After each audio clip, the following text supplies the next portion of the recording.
All right, now it's time for Davinci Resolve 20 over 40 in 30. This is day 4, 4th of July, Independence Day. Let's get in. I got a couple more things I got to show you before we move on to the next module. And these things are just sort of UI enhancements or things that would just make your job easier. Now, I'm getting a lot of requests to jump into the edit page and things like that, and I get that. Again, I got to reiterate, the reason why you want to stay here and the reason why you want to go through all of the things is this is how, listen closely now, this is how people be like, I've been using XYZ app for a year and I didn't know you could do this. Because when you first start, you just go straight in and you miss the opportunity to find the things that will save you a lot of time.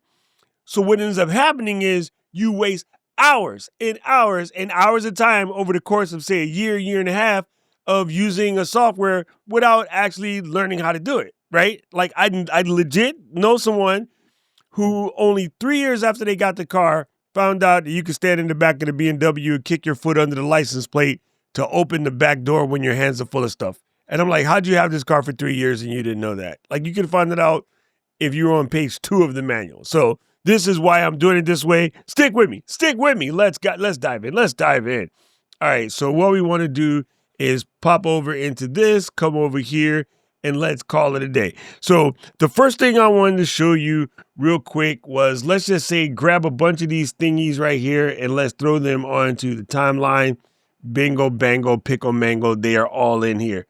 While you're in here, you might come to this little section right here and you're going to want to add a little transition. So let me unclick that. We can just click on this icon right here in the middle, and this is going to apply a dissolve. However, we don't have enough room on this clip. So let's make a little space, and then we'll go ahead and we'll click that dissolve. So now you see you have a dissolve here. Now, what you can do if you don't like the standard issue dissolve, which is going to give you one of those, right? If that's not your thing. Oh yeah, by the way, I didn't mention this yesterday. If you hold down the slash key underneath the question mark, that will let you review and edit really, really quickly without too much drama, is you can just always use the slash key, the one directly under the question mark. You could also do a shift slash in order to do that, sort of play around a particular area. So that's a time saver right there. Add that to your list of things to remember. Okay, so if you didn't like this particular dissolve, you could come up here and click in the transitions, and that is up here at the very top where it says transitions, and you'll see there are tons and tons and tons of transitions for you to play around with, and I highly suggest you spend some time and just familiarize yourself with the ones in here that you're most likely to use. Like I'm probably never going to use any of these box shapes, but, you know, I might use a slide. The slide might come in, the push might come in, the split might come in. And I think this is cool. A lot of these are things that, you know, I like additive dissolves, by the way. A lot of these things are things that, you know, you end up buying as plugins in other software, and this is kind of sort of built in to Resolve. So there's that. Okay, remember, down arrow to take you to the next edit. One other thing to see here is if I wanted to, say, cut this clip right here, there is a cut button there, which you can just press that and then apply, give yourself a cut. There's also a smooth, right?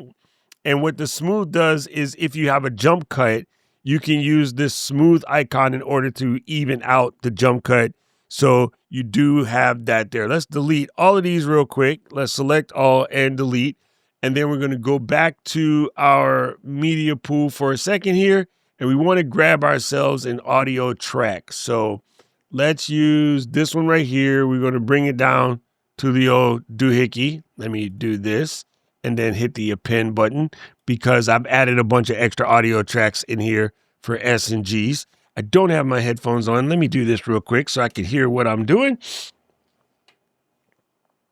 Okay, so while we're here, I wanted to show you something else that's really cool with Davinci is you can click on this audio track, and then inside here, you can say show music beats. And it's going to do a little quick thinking, and it's going to line up beat markers in places where it thinks that beats are. Like, I know this is not a real one, but I know this is good. I know this is good. I know this is good. These are sort of the half beats that are coming up on a snare. So it might be hard to see this, but listen. Main, snare, main, snare, main, snare, main, snare, main, right? Okay, so you're getting that bass drum and that snare. So that's another easy way to come in and get some edits popping, right? So you can, like, you know, drop a clip like this on the timeline, and then you could, you know, just basically move this guy over to the first beat, right? And it's going to try to snap into position. So, ooh, wrong clip. Make sure you click the right clip first. So I can bring that there. And then, you know, maybe I want to pick this guy up and then expand it out to the next bass drop. And then just grab the little doohickey and move it over just a taste. And then I can hold the Option key, drag this over, right? Move this guy, slide it back a little bit. We're just doing like basic jumps on the beginning of a walk, but we're doing it to the beat, so to speak, right? So little fine-tune action right here.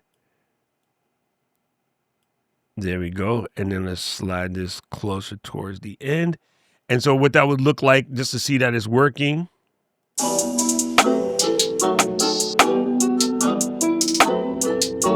Right, there you go. So just to show you an idea that you can use the built-in beat finder in Davinci to help you find a place where the bump might get a little bump, so you can have a nice little cut, right? So that's a cool way to get your cuts on, is, again, right click on the music and then go to show music beats. And as long as your clip isn't too crazy, Davinci will help you find it. Now, the next one I'm going to show you, I think, is actually pretty cool. Let's go in and delete all of these because I don't want the music in our way. We're going to go back here. We're going to select on people, and we're just going to throw a bunch of these onto the timeline by hitting that the pen key and then taking it back to the front. All right, this is really cool. So Davinci has the ability to do voiceover, right? So if I wanted to click this guy and press on the old microphone here, I can say select my audio input with my Rodecaster Duo. I can say record the voiceover track to a voiceover track. I could also send it to Audio 3. In this case, if I wished, I could do a 3-second countdown, no countdown, 5-second countdown, whatever it takes to get you started. And so let's just do a 3-second countdown and go ahead and press record. Hey, what do you think about spending your summer's vacation like this dork standing here staring at the waters, or these two ding-dongs riding a skateboard without actually kicking? This is what we're talking about, the brand new drug you can get called Jump the Heck Off a Cliff Like an Idiot into the Coral Reef, right? So you can stop that. That was a dumb script. Hey, what do you think about spending your summer's vacation like this dork standing here staring at the waters, or these two ding-dongs?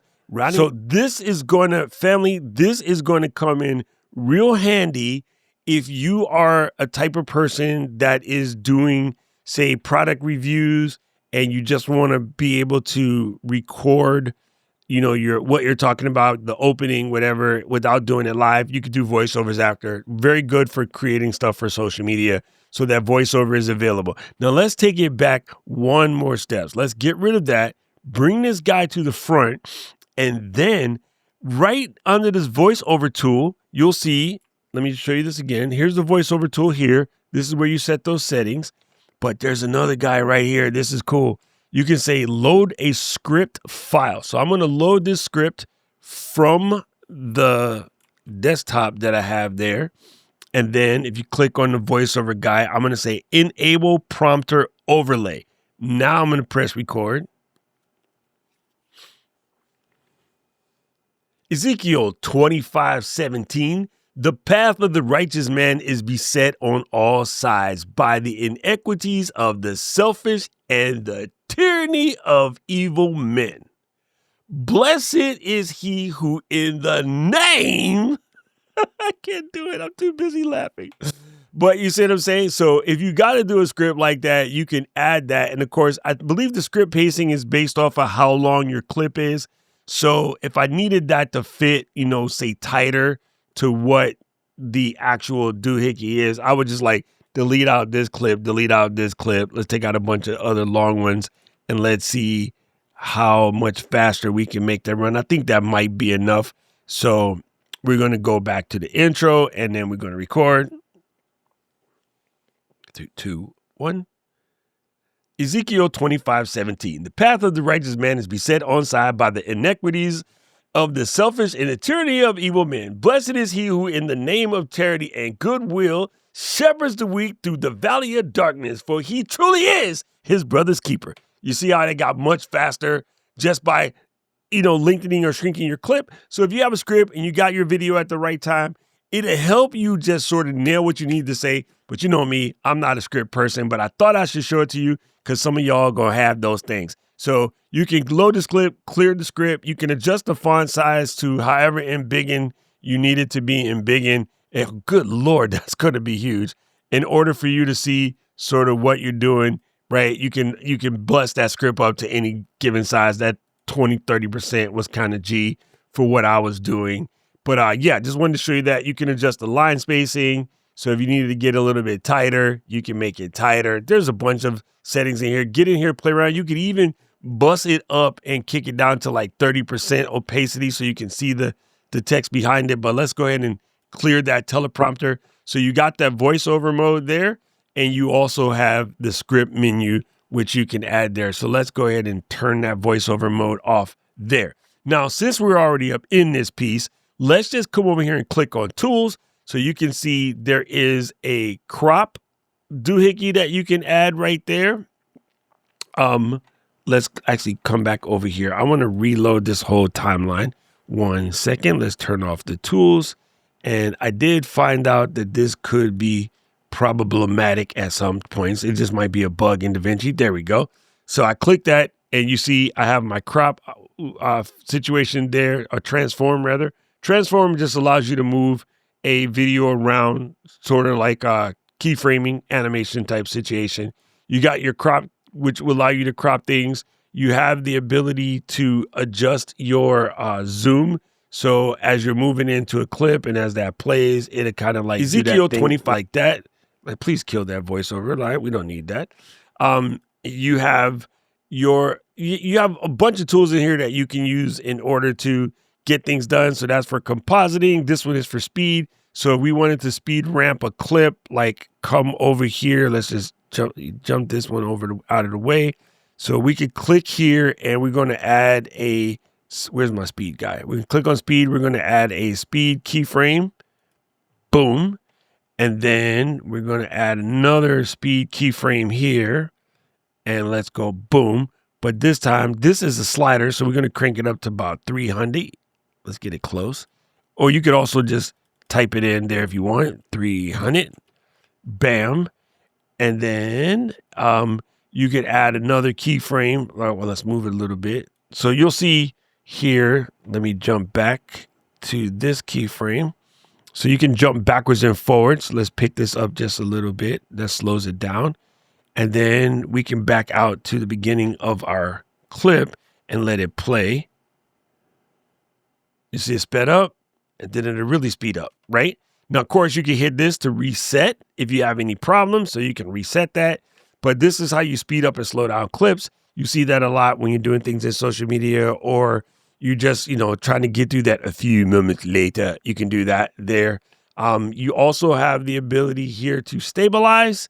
So you can stabilize a clip if it's a little, messed up. Most cameras nowadays handle this, but if you have a clip that needs a little love, you can just press the stabilization button.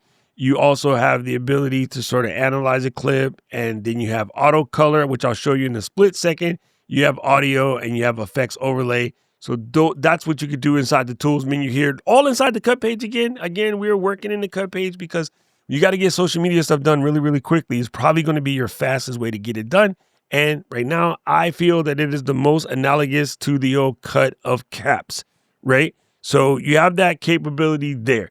Let's clear the old Team Line once again and double click. Let's go and grab a bunch of peoples, peoples, take these suckers, append them to the timeline. I'm just doing that to clean it up. So we're going to bring it back to the beginning over here. And then what we want to do is come over to titles. So on the titles, let's do something simple like find ourselves a nice little lower third. They're all in here. Look, you can search. So you can go here and go LOWER, and that would bring all your lower thirds into the beginning. Let's do a simple one-line box lower third and just drop it right there like it's hot. Bring the scrubby dubby into the middle so you can see to which you are doing. And then let's come in here and say, my name. All right. Hi, my name is. Click that. Let's go get to my standard issue brand font, which is MONT. I wonder if it respects it does. I love that. Okay. I love that about an interface. Many Mac interfaces, when you have a long list, you can just type out the first couple letters of the word and then it will jump to it. Since my font is mine, it only has 4 letters. I could be all the way up here into Abu Dhabi. Let's go all the way to the top. I could be all the way up here into Academy Engrave letter set and just click there and go MONT, and it jumps right down to my font. So that's cool, right? That's super cool. Saves you from scrubbing all up and down the place trying to get to your font. So I can pick my font there. It's not the italic version. No, stop that. Oh, I know why. It's out of order. It's out of order of how I'm used to seeing it. But anyway, there's that. Then let's come on to the text color, which is there. You should be able to adjust the background color as well. But text color, you would just click this. You can get your little crayons out and then select one of your brand colors. That red is horrendous. Let's go to the purple, right? So you have that capability right there. You have your line color capability. You can get in here and make all those myriad changes. That was an autosave if you was wondering what was that weird thing that just happened. One thing that drives me nuts though, Davinci, you can't do anything until you close the color box. Like, don't do that. Don't give me that. I don't need to close the color box. Come on, fam. Come on. Just let's leave it be. But I do think that's kind of cool. Again, just simple stuff that you could do. Come in and add a little simple box and, keep it busy. Keep it busy, right? What else we got in here? You got line color, line height. Yeah. All right. So far, so good. Let's leave that alone. Let's get away from titles, but there's tons of titles that you can play around with and you could do all myriad sorts of things. I wonder if you can pull a replacement on that. No. Maybe you can. I just don't know how. We'll get to there. This is what I like about learning how to do this stuff. Let me copy this real quick. I think I like this other one better. And I have no business tweaking right now because we're just teaching. But of course, this is what happens. This is what happens when you do this sort of stuff. You start tweaking and then you can't help yourself, right? So I'd rather do that way so I can click on the background color. You see what I mean? And then change it from solid to gradient. And then click on the first little gradient doohickey and then select, say, like a color. And then click on the second. See, damn you. I hate that. That's going to drive me crazy. Click on the second little gradient doohickey and then say, like, select another color. Let's use ones that are in my brand space. Bingo. And then take this little guy. That's going to drive me nuts. Take this little guy and drag it over. And then that's cool. Because then if I go to tools and I go to this little overlay guy, I can now make some adjustments to sort of how that looks. You know what I mean? Embiggen the box, shrink the box. First, you get a box. Right? Now you see how I'm working the gradient around using this little tool. So that's what we was looking for. So let's call that sexy. You sexy mother humper. All right. Now we're cooking with Pam. So that's cool. I just think that's really nice how you can get in here and you just make a couple of minor adjustments. And I just think this is way faster tool in comparison to, say, the way we used to do it in the old cut. So that is titling in a nutshell. Let's turn this tool sucker back off. And then I wanted to show you something that I didn't talk about when we were over here getting busy with the media bins. In this sort of situation, there are definitely things when I start editing that I'm going to use over and over and over again because they're just part, say, of my brand, right? And so what you're going to want to do is set yourself up for success in such a type of situations. So what you can do is while you're down here and you're in your master, come down to the bottom here and you'll see there is these 3 dots right about chill. Okay, we're going to click on that and we're going to say show power bins. And power bins now came over to the side over here. Let me embiggen it so we can see what we're doing. And underneath the power bins, let's make a little space. I can go make a new bin and then I can call this CU because that's my Creators Unstuck podcast. We can call that there. And inside this power bin, I can put, let me come out of the embiggen real quick. I can place elements that I need for my Creators Unstuck that I'm going to use over and over again. So I can just drop those guys in there, need to allow it for the interface. And now, no matter how many timelines I make in this sort of Davinci project, these items will stay at all times. Like they're never going anywhere. They're going to always be here because this is probably something that I'm going to use a lot.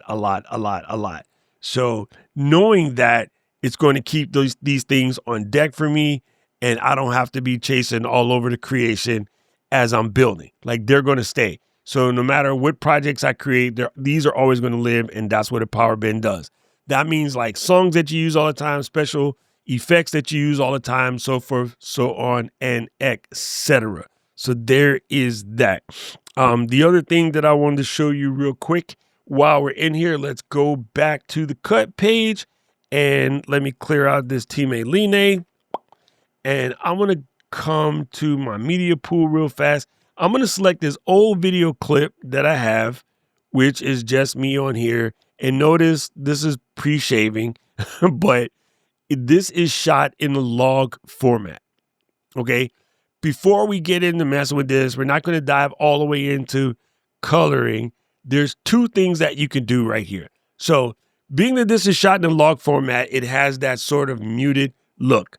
One of the things that I could do in the tools situation is press on the color guy, and then I can press on auto color. That works. It's a little strong to my liking, but it works. It's a good way to just get in, start working. And of course, you could always, see it what it looks like without auto color on and off. Up here at the top, there's a little guide to turn it on and off. But, at some point in time, I can go into my, the color part of this program and start making real deal Holyfield changes. This is the most complicated part of Davinci, but we'll get there. This is going to be probably closer to the end of the month. Anyway, let's come back to the cut page. I'm going to show you another way we can do this. So let's undo that and let's drop this guy back on there. Let's just append to win, right? We're going to pop the old cursey curse in the middle. And then what I want to show you is just something that's quite amazing about this. Right click on this clip. And then actually, I think I need to do it from the media bin. Let me come back over to media bin. And then where did I put that, guys? And then people, it's in walk and talk. Oh my God, where did I put it? My bad. Sorry, people. I forgot where I put it. I'm sure there's an easy way to find out where you stick things. Once you stick them there it is. So in the media pool, I can right click on this guy and come down to LUT. Now I know that this was shot on the Sony, so I could come down to where it says Sony. Let's embiggen this so we can see what we're doing. I can come down here to the bottom where it says Sony, and I'm pretty positive it is S-Log 3, right? So I think I can do that. And boom. Yes, that is the right grade. So if you know you have a built-in camera correction LUT, you can automatically hit that and get that. So way back when I was doing the walk and talk, I don't think I shot this in log, but if I was, say, using this DJI guy here, I would just go to LUT, come over to DJI, and it's a Osmo Pocket 3. So none of those are in here, but I can add those later. But it'd be just like select this, and of course that's wrong. But just to show you that that's a possibility. And then if you want to see it again without the LUT, all we need to do is come back over here, right click on it, go over to the LUT and turn it off. Now, let's do one thing real quick. Just so we're on the same page, a LUT is what's known as a lookup table. And the reason why you shoot in log, most muggles, beginners, stay away from it. Like just shoot and edit. I think a lot of people are watching YouTubers and trying to do cinematic or aesthetic, two words that I absolutely hate right now. And it gets you twisted into focusing so much on the look instead of just creating content. Let's just stick to creating content. Let's not get crazy. Okay, that's all. That's my public service announcement. You can get to that when you get to that. You know what I'm saying?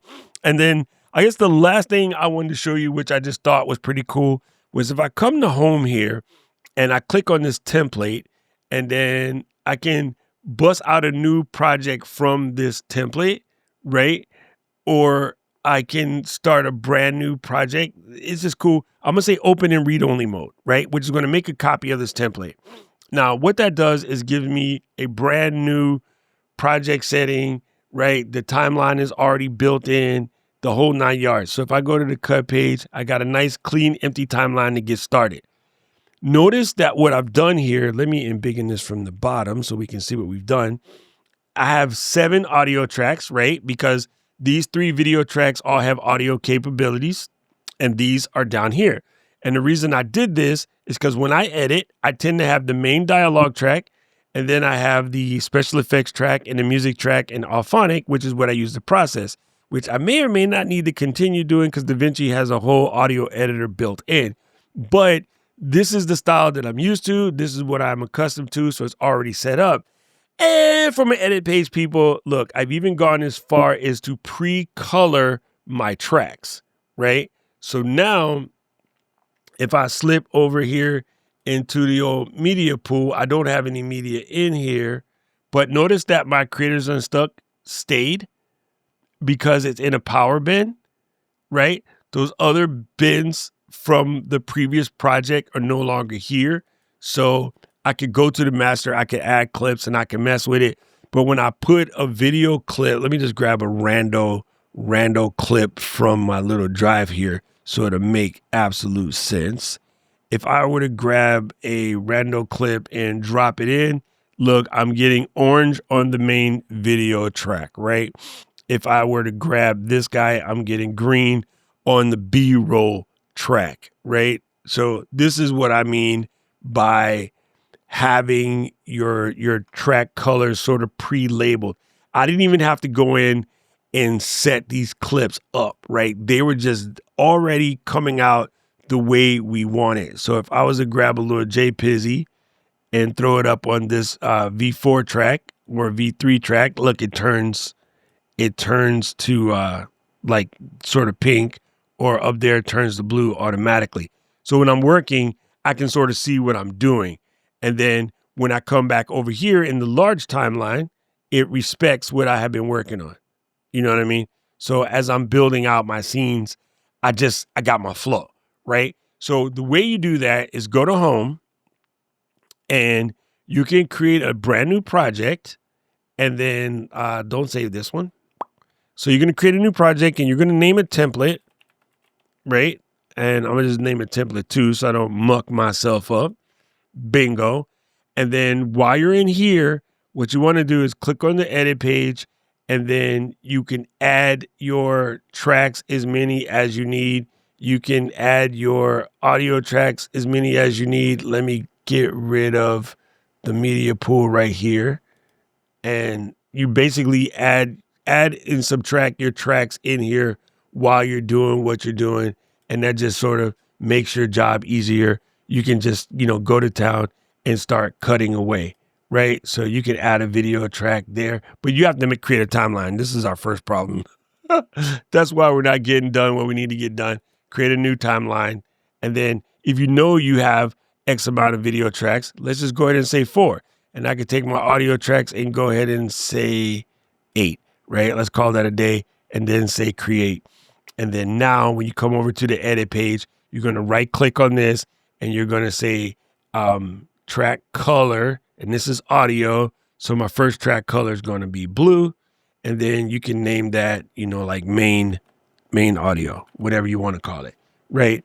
And then I'm going to click on my second track color and I'm going to make that lime. And we're going to call this special effects, SFX, right? And then you would click on this little guy, change the track color to say like yellow. And then you could call this music nonstop, right? So that's how you would sort of set that up. And then same with these guys here, you got your video tracks. You can put this as, main video. And then over here, you could put B-roll, right? This can be A-roll. And then you can come over here and call this stills, right? And then maybe the one above it, we're going to call it titles. And then now you got your stuff. Now you got yourself a setup, right? So in order to save this, all you need to do is press Command S to save that project or Command Shift O. And then we're going to call this video template. Actually, let's make this easier. PODCAST. We're going to call this podcast template. And then let's put it in our little name later guy and put it in projects. And then now we're good to go. So save that again. When we go to home, whenever you're ready to get this guy, you're going to click it and you're going to say open and read only mode. And that's going to give you a brand new setup ready to go that you can work with all your things in there. And remember, you won't see the colors on the cut page, but the things that are in the upper timeline will show up in there. And the last thing that we're going to show you, let me go back to home and load another project. Let's come over to this guy. Let's say, no, don't save, come back. All right, let's come to this guy. I just wanted to show you that you do have these overlays here. So if I wanted to see what it looks like as a social media post, I can sort of come in here and play with these guys and get a whole different sort of idea of how that looks. And of course, you can always make a new timeline and set that timeline up in the right social media format. So for instance, I could take this guy, say, oh, don't do that. I create a new timeline and then say, instead of doing based on selected media, we're going to do that. We're going to undo project settings, go to format, and change this guy to vertical. There we go. And then go ahead and create. And so now I have a vertical timeline that if I was creating a social media post of this particular clip, I have the vertical guy there. There's an icon here, which allows me to sort of see what I'm working on. That's right here at the bottom of the vertical timeline. And yeah, it just makes life a lot easier because if I need to go back and re-edit the other timeline, I just need to come back and double click that one. So you can have multiple timelines inside the same project. And that, my friends, is going to be almost it for the cut page. I'm about ready to dive into the next thing. But again, I wanted to stay focused and make sure we cover those little things that are going to keep you from like later on going, I wish I had known that. And I think what happens is a lot of people jump in and they skip all of that. I mean, even in the comments from the first couple of videos, somebody said, I've been using the program for like more than a year and I didn't know you could do that. This is why I take my time and go through everything. I'd rather get it in my head and not use it than to not use it and find out how much time I wasted later. You know what I'm saying? Anyway, I don't know who needed to see this, but if it was you, let me know in the comment section below. Thank you for hanging out and watching DaVinci Resolve 20 over 40 in 30 day 4. Happy Independence Day. And we'll be back again tomorrow for day 5. And we're just going to keep it moving. We're going to keep it moving. Actually, tomorrow, I want to try to edit a social media reel. Something say under 3 minutes because I want to show you like why you want to edit that joint in the cut pace so you can move quick like. So tomorrow during the live stream, we'll record something and then we'll get it done. Right about now, the algorithm is going to show you another video they think you should watch, and I agree with them. I need to know everything, who and the what and the where, I need everything. Trust me, I hear what you're saying, but act like it's new what you're telling me. I'm curious, George, I hop in the Porsche, it's 5 and a horse, I'm ready for war, I'm coming for throats, to turn to a ghost, I need to know everything. Now you be surprised at the info you get is by letting them talk, so I'm letting them talk. Gotta keep quiet, man.